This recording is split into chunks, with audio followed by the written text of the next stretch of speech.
इस वक्त हम दोबारा आपको लेकर आए हैं दारुल हिकमत दिल्ली की शाहजहानी जामा मस्जिद के बाहर।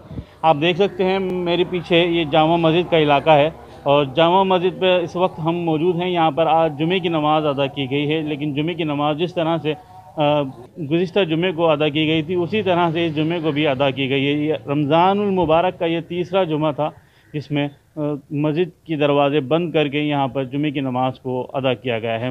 4 या 5 लोगों के साथ उन्होंने वहाँ पर नमाज़ अदा की, उसके बाद दरवाज़ों को बंद कर दिया गया था। आपको बता दें कि इससे पहले भी सन 1992 में जब हालात बने थे तब भी मस्जिद को बंद कर दिया गया था।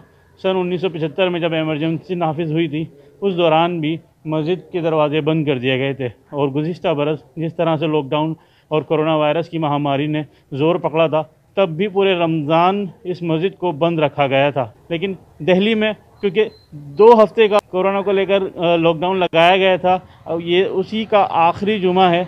अगर लॉकडाउन आगे नहीं बढ़ता है तो अगले जुमे को यहाँ पर नमाज जुमा अदा की जाएगी और आवाम को उसमें दाखिल होने की इजाज़त होगी।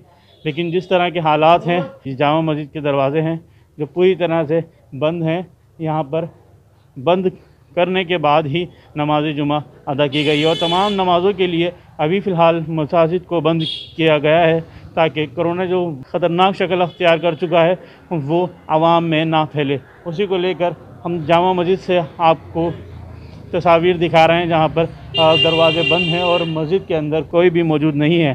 तमाम जो नमाजी हैं उनको मस्जिद में आने की इजाज़त नहीं है। दिल्ली से ETV भारत के लिए मैं मोहम्मद राहिम।